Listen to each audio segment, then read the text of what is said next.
Assalamualaikum warahmatullahi wabarakatuh. Shalawat serta salam semoga tercurah kepada Nabi besar kita, Nabi Muhammad Shallallahu Alaihi Wasallam. Yerusalem tak lagi damai.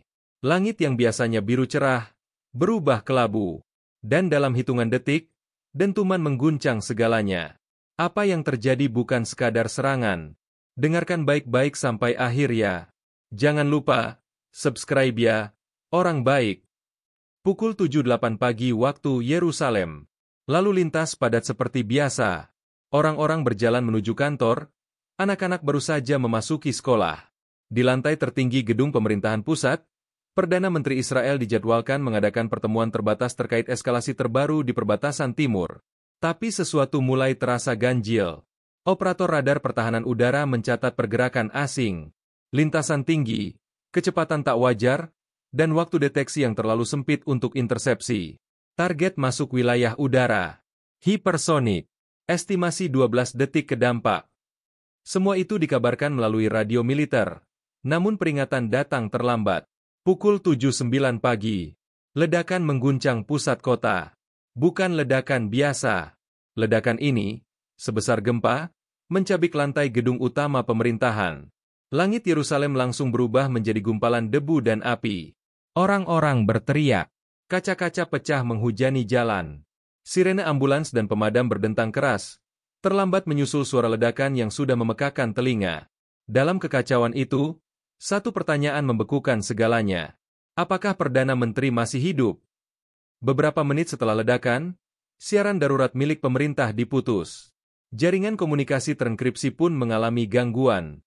Semua sinyal masuk dan keluar dari gedung itu seolah dipadamkan. Petugas evakuasi hanya menemukan reruntuhan. Tangga marmer yang dulunya megah kini menganga. Seperti mulut raksasa yang menelan puluhan pegawai dan staf keamanan. Seorang petugas medis berseru. Saya temukan jas merah, kode pakaian yang biasa digunakan PM saat tak resmi. Namun tubuhnya tidak ada. Pukul 7.19 pagi. Rudal kedua menghantam markas militer selatan. Ledakan disusul semburan api menghantam hanggar tank dan pusat logistik senjata. Laporan awal menyebut lebih dari 60 personel militer tewas di tempat. Seseorang dari militer berseru di radio. Kita kehilangan kontak dengan komando pusat. Sistem pertahanan sedang rebot total. Kami buta. Pemerintah Israel tak segera memberi pernyataan. 3 jam berlalu. Hanya suara media internasional yang mendominasi. Apakah Israel sedang lumpuh? Siapa dalang di balik serangan ini? Benarkah PM tewas? Media lokal bahkan menampilkan fotage dramatis. Tangan berdarah keluar dari balik beton hancur. Tak bisa dipastikan milik siapa, tapi cukup untuk memicu gelombang kepanikan. Saat malam menjelang, di tengah debu dan keheningan sisa ledakan, sebuah pesan singkat mulai beredar di grup-grup rahasia militer Iran. Balasan atas darah jenderal kami telah dikirim. Tak disebut siapa pengirimnya. Namun isi pesannya jelas. Pukul 8.12 pagi. 1 jam pasca ledakan. Kawasan sekitar kantor pemerintahan telah diblokir total. Drone militer menyisir area dari atas, mencari kemungkinan bom susulan. Sementara itu, puluhan personel medis dan tentara khusus mulai menggali reruntuhan. Zona merah. Prioritaskan ruang kerja lantai 3. PM biasanya mulai hari kerja dari situ, ucap seorang perwira komando penyelamat. Namun lantai 3 sudah rata dengan tanah. Yang ditemukan hanyalah fragmen meja, sisa kursi kulit, dan serpihan dari potret nasional yang biasa tergantung di dinding belakang ruangan. Tak ada tubuh. Hanya satu benda yang membuat semua orang terpaku. Sebuah jam tangan digital rusak, terdaftar sebagai milik pribadi Perdana Menteri. Di sisi lain kota, markas militer yang terkena rudal kedua masih terbakar. Tim teknis berusaha menyalakan ulang sistem komunikasi satelit. Namun jangkauan ke wilayah pusat pemerintahan masih mati total. Seorang komandan darurat memberi laporan lewat radio portabel. Kami tidak bisa menghubungi siapapun dari komando pusat. Semua sinyal mati. Ini bukan hanya serangan fisik. Ini sabotase sistem. Di markas itu, korban mulai diidentifikasi. Beberapa dari mereka adalah perwira intelijen kelas atas. Ini berarti serangan tak hanya menyasar simbol, tapi struktur kontrol militer. Sementara itu, media asing menggelar siaran darurat. BBC dan Al Jazeera memberitakan secara bergantian. CNN bahkan menayangkan footage eksklusif dari satelit sipil, memperlihatkan kawah besar menganga di tengah bangunan pemerintahan Israel. Para analis mulai menduga, rudal ini bukan sembarang rudal balistik. Kecepatannya, presisinya, dan waktu serangannya menunjukkan teknologi yang sangat maju. Kecurigaan pun tertuju pada satu nama, Iran. Namun belum ada klaim resmi. Jam terus berjalan. Dunia menunggu konfirmasi. Tapi kantor PM tetap sunyi. Di dalam ruang darurat bawah tanah Rumah Sakit Militer Tel Aviv, sejumlah pria berpakaian sipil membawa kotak logam kecil, dijaga ketat oleh dua pasukan bersenjata. Di dalam kotak itu, diakini terdapat black box komunikasi dari kantor PM. Isinya, bisa mengungkap apa yang sebenarnya terjadi detik sebelum ledakan. Tapi kotak itu terkunci kode biometrik, hanya bisa dibuka oleh satu orang, Perdana Menteri itu sendiri. Pukul 11.34 siang. Tiba-tiba, saluran berita lokal menayangkan cuplikan rekaman pendek. Seseorang, berwajah lebam, dengan pakaian terbakar sebagian, terlihat duduk di dalam ambulans. Gambar buram, tapi satu hal membuat semuanya gempar. Apakah itu Perdana Menteri? Tayangan langsung pun segera diputus. Komentar dibatasi. Dan juru bicara resmi Israel tetap bungkam. Hanya satu pernyataan singkat keluar dari markas pertahanan. Kami sedang dalam status darurat penuh. Prioritas utama kami saat ini adalah memastikan keberlangsungan struktur negara dan keamanan nasional. Ketika malam kembali datang ke Yerusalem, tak ada lampu di bangunan pusat kekuasaan itu. Hanya suara sirene dan bendera yang setengah tiang. Sementara warga bertanya-tanya, di mana pemimpin mereka? Dan apakah perang telah benar-benar dimulai? Pukul 22.47 waktu setempat. Gedung pertahanan utama Israel di Tel Aviv tampak sepi dari luar. Tapi di dalam tanah, tepat di bawah bangunan tersebut, pintu baja setebal 1 meter terbuka perlahan. Suara mesin pengaman berdengung pelan, dan 10 pria serta 2 wanita masuk ke dalam ruang yang hanya dikenal sebagai ruang besi. Mereka adalah sisa dari Dewan Pertahanan Khusus. Tak ada Perdana Menteri. Tak ada rekaman suara instruksi. Namun perang tak bisa menunggu. Seorang pria tua berkumis putih menatap monitor besar di hadapannya. Kalau dia tak bisa memimpin, maka kita harus bertindak. Iran baru saja melewati batas. Ia adalah Letnan Jenderal Ehud Mazar, wakil Panglima Militer. Tangannya gemetar, tapi suaranya tegas. Ia menunjuk peta digital yang menampilkan garis merah, trajektori rudal hipersonik dari arah timur. Lihat di sini. Rudal diluncurkan dari luar kota Kermanshah. Itu bukan markas biasa. Itu kawasan produksi teknologi tinggi Iran. Seorang analis muda menjawab cepat. Sistem kami tak bisa mencegat karena serangan datang bersamaan dengan gangguan sinyal. Ini tak cuma rudal. Ini perang elektronik. Diskusi berlangsung cepat dan panas. Semua yang hadir tahu. Mereka tidak hanya membahas pembalasan, tetapi juga kemungkinan bahwa kepemimpinan negara kini dalam kekosongan. Jika PM gugur, siapa yang beri izin kita membalas dengan serangan penuh? Tanya seorang juru bicara diplomatik. Jenderal Mazar memukul meja. Kalau kita menunggu, mereka akan kirim rudal ketiga, keempat, kelima. Di layar kedua, muncul feed rahasia dari satelit militer, menampilkan gerakan konvoi militer Iran di wilayah barat daya, dekat perbatasan Irak. Sejumlah sistem pertahanan mobile digerakkan, seolah Iran tahu bahwa Israel sedang mempertimbangkan serangan balasan. Ini jebakan, ujar seorang ahli strategi. Tapi jika kita diam, kita jadi mangsa. Maka, perintah diam-diam pun keluar. Aktifkan operasi kabut hitam. Kirim unit pengintai jarak jauh. Siapkan sistem peluncur cadangan. Jangan serang dulu, amati gerak mereka selama 8 jam ke depan. Sementara itu, di bagian lain dari kompleks darurat, seorang perawat muda membawa nampan kecil ke dalam ruangan tertutup. Di dalamnya, seorang pria terbaring, tubuhnya penuh perban. Beberapa wajah yang mengenalnya langsung memalingkan mata. Dia selamat, bisik sang perawat, tapi belum sadar. Dialah Perdana Menteri, terluka parah, namun napasnya masih ada. Namun informasi itu dirahasiakan. Hanya segelintir orang yang tahu. Karena jika publik tahu dia hidup, Iran bisa mencoba menyelesaikan apa yang belum mereka tuntaskan. Pukul 1.17 dini hari. Pesan sandi dikirim ke 2 pangkalan rahasia Israel di luar negeri. Isinya, siapkan protokol kebangkitan hantu. Itu adalah kode untuk operasi militer rahasia, yang hanya bisa dijalankan jika negara dinyatakan dalam status tanpa pemimpin. Yerusalem masih terbakar. Kota itu belum pulih. Tapi di bawah tanah, mesin-mesin perang Israel mulai bergerak. Dan dunia belum tahu bahwa serangan berikutnya bisa datang kapan saja. Sebuah pesawat angkut militer lepas landas dari pangkalan rahasia di Negev. Di dalamnya, 6 orang agen berpakaian hitam duduk dalam diam, membawa koper khusus berlabel kode merah. Tak satu pun dari mereka berbicara, karena mereka bukan sekadar pasukan elit. Mereka adalah bagian dari unit hantu yang hanya hidup di balik layar. Orang-orang yang tak terdaftar di dokumen resmi. Dan malam itu, mereka bergerak menuju Irak Utara, berada tepat di perbatasan yang mengarah ke wilayah peluncuran rudal Iran. Di Tel Aviv, Jenderal Mazar berdiri di depan layar utama ruang intelijen. Tayangan live dari drone stealth menunjukkan kawasan industri milik Iran. Semuanya tampak sepi, terlalu sepi. Tak ada sinyal komunikasi keluar. Mereka sengaja mematikan jaringan sipil dan militer, ujar seorang analis. Mereka tahu kita mengawasi. Namun tiba-tiba, sinyal panas muncul. Satu kendaraan bergerak cepat dari fasilitas bawah tanah. Mobil lapis baja, diapit 2 truk militer. Mazar memperbesar gambar. Matanya menyipit. Reaktor mini. Mereka memindahkan sesuatu. Bukan misil. Ini bukan logistik biasa. Dia menatap layar dengan sorot tegang. Itu bisa jadi prototipe senjata baru mereka.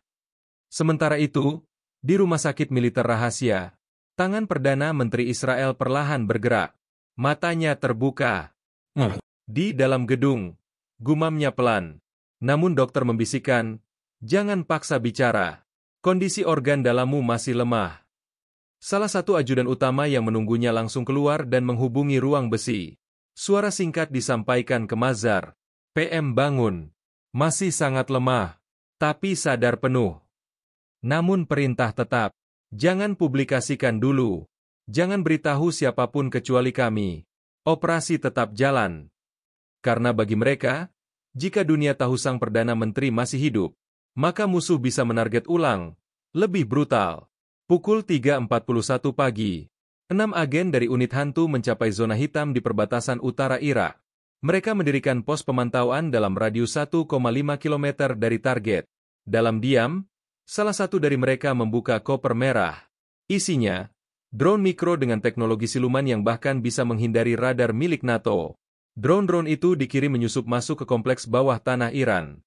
Misi mereka, rekam semua aktivitas, cari bukti peluncuran, dan pastikan siapa yang memerintahkan serangan rudal ke Yerusalem. Di Yerusalem sendiri, masyarakat mulai berteriak menuntut kejelasan. Media lokal mulai memberitakan rumor soal kondisi PM. Sebuah hashtag viral, "Where is the leader?" Namun juru bicara resmi hanya berkata, pemerintah sedang dalam tahap stabilisasi. Semua fungsi negara berjalan. Kami mohon doa dan ketenangan. Malam semakin gelap. Langit Israel masih dipenuhi drone penjaga dan pesawat tempur siaga. Namun di balik semua itu, satu hal kini dipastikan. Israel telah masuk ke fase balas dendam diam-diam. Tanpa pernyataan perang. Tanpa deklarasi. Hanya satu tujuan. Memburu dalam serangan rudal itu, sampai ke jantung Iran. Dan ketika semua orang menatap langit, tak ada yang sadar bahwa perang sudah menyusup ke tanah mereka. Dalam wujud pasukan yang tak terlihat. Langit masih gelap ketika drone mikro berhasil menembus ventilasi kecil dari salah satu hanggar bawah tanah. Gambar mulai muncul di layar para operator di Tel Aviv. 3 pria duduk di ruang konferensi tanpa jendela, dikelilingi oleh layar peta dan data intelijen. Satu di antaranya mengenakan seragam tanpa tanda pangkat. Kepalanya botak, wajahnya keras. Dan setiap kata yang keluar dari mulutnya membuat 2 lainnya diam seperti batu. Nama sandinya, Jenderal Ghafouri, pakar rudal balistik dan ahli strategi regional Iran. Orang ini bukan hanya dalang. Dia juga insinyur di balik desain rudal hipersonik yang menghantam jantung Yerusalem. Israel terlalu percaya diri, kata Ghafouri sambil menunjuk layar. Mereka pikir pertahanan mereka sempurna. Tapi rudal kami bukan soal kekuatan, Ini tentang kecepatan dan waktu. Seorang kolonel di sisinya menimpali. Ada laporan Perdana Menteri mereka selamat. Ghafouri mendengus pelan. Tidak masalah. Kami akan kirim pesan kedua. Tapi kali ini kita jatuhkan bukan ke gedung. Dia menatap peta. Kita hantam bandara militer Ben Gurion. Lalu sistem air nasional. Biarkan rakyat mereka ketakutan. Drone Israel merekam semua. Di Tel Aviv, Jenderal Mazar menatap layar dengan rahang mengeras. Ini bukan sekadar aksi balasan. Ini rencana terstruktur. Dia sedang menyusun pola serangan untuk menghancurkan seluruh infrastruktur vital. Salah satu analis muda langsung memotong. Jika kita biarkan ini berlanjut, dalam 2 malam mereka bisa lumpuhkan seluruh sistem kehidupan Israel. Mazar berdiri. Kita tak bisa menunggu PM pulih. Kita harus hentikan Ghafouri malam ini juga. Pukul 5.1. Unit hantu Israel menerima perintah langsung. Tentukan posisi Ghafouri. Aktifkan protokol eliminasi. Dalam waktu 9 menit, seorang sniper diam-diam merangkak ke posisi tinggi di bukit seberang hanggar. Target terlihat. Namun sebelum pelatuk ditarik, alarm berbunyi dari dalam kompleks Iran. Mereka sadar. Salah satu drone ditemukan oleh sistem sensor suara. Tembakan acak mulai dilepaskan. Suara ledakan kecil menggema. Unit Israel bergerak mundur dalam formasi bertahan. Pengekstrakan gagal. Teriak salah satu komandan di radio. Target belum sempat dieksekusi. Kami disergap. Di Tel Aviv, ketegangan mencapai puncak. Mazar hanya bisa menatap layar hitam. Satu demi satu sinyal dari unit hantu menghilang. Tapi kemudian, satu sinyal kembali muncul. Satu agen selamat. Dan dalam hard drive kecil yang ia bawa, tersimpan semua rekaman percakapan Ghafouri, peta target serangan berikutnya, dan lokasi markas rudal cadangan Iran yang siap diluncurkan kapan saja. Pagi pun menjelang. Yerusalem masih belum pulih. Tapi di balik reruntuhan, balas dendam kini memiliki alamat yang jelas. Dan Israel hanya tinggal memutuskan satu hal. Menunggu PM sadar sepenuhnya, atau melancarkan serangan penuh, tanpa komando pusat. Jenderal Mazar berdiri di ruang rapat bawah tanah, menghadapi layar besar yang kini menampilkan markas rudal cadangan Iran. Data yang dibawa agen hantu semalam kini terbuka. Ini mereka, bisik seorang perwira. 3 peluncur aktif. Masing-masing bisa mengirim rudal dalam 3 menit. Mazar menatap layar. Jika kita menunggu, mereka bisa pukul Tel Aviv, Haifa, atau Dimona. Kalau kita menyerang lebih dulu, tanya ajudan muda. Ia diam sebentar, lalu menjawab, maka kita memulai perang besar. Di tempat lain, Perdana Menteri masih dalam perawatan. Kondisinya mulai membaik, namun belum ada keputusan resmi dari mulutnya. Salah satu penasihat mendekat dan berkata, maafkan kami, tapi militer sudah di titik kritis. Kami butuh otoritas. Perdana Menteri membuka mata perlahan. Lemah, tapi tegas. Berapa yang tewas? 92 orang di markas militer. Ratusan luka. Lebih dari 300 hilang di pusat pemerintahan. Dan jenderal utama gugur. PM menarik napas panjang. Ghafouri? Tanyanya. Masih hidup. Tapi kami tahu posisinya. Ia terdiam. Lalu berkata pelan. Jangan kirim rudal. Kirim pesan. Pukul 7.44. Di udara Irak bagian timur, sebuah pesawat tempur Israel dari seri F-35I menghilang dari radar. Misi tanpa transponder. Hanya satu kru. Dan satu tujuan, hanggar rahasia tempat Ghafouri berada. Tak ada suara. Tak ada peringatan. Satu peluru kendali presisi tinggi dilepaskan dari jarak 73 km. Detik berikutnya, ledakan mengoyak fasilitas bawah tanah. Drone pengintai mengonfirmasi, tidak ada yang selamat. Namun pukul 8.30, Iran menggelar jumpa pers darurat. Seorang juru bicara militer naik ke podium. Salah satu fasilitas kami terkena ledakan tidak diketahui. Kami tidak akan tinggal diam. Kami menganggap ini sebagai agresi nyata. Dan balasan akan datang. Dunia mulai panik. PBB mengadakan sidang darurat. Pasar saham Timur Tengah anjlok. Rusia dan Amerika memberikan pernyataan terpisah. Namun tidak ada yang bisa menghentikan waktu. Sore itu, di langit Israel, pesawat tempur mulai diposisikan dalam mode tempur penuh. Sistem pertahanan rudal dinyalakan tanpa jeda. Dan pelabuhan militer mulai mengevakuasi kapal utama ke tengah laut. Di tengah semua itu, PM Israel akhirnya muncul di depan publik, walau hanya lewat rekaman suara. Kami tidak mencari perang, tapi kami tidak akan diam jika diserang. Kami kehilangan banyak, tapi kami masih berdiri. Dan jika mereka ingin perang, maka kami siap menjawabnya. Langit senja di atas Yerusalem tampak tenang. Namun seluruh radar, satelit, dan mata dunia tahu, kedamaian ini palsu, karena perang telah dimulai, tanpa deklarasi, tanpa batas, dan tanpa akhir yang bisa diprediksi. Titik balas telah lewat. Kini, hanya waktu yang bicara. Berapa banyak yang akan jatuh sebelum dunia sadar? Tidak ada pemenang dalam perang sebesar ini.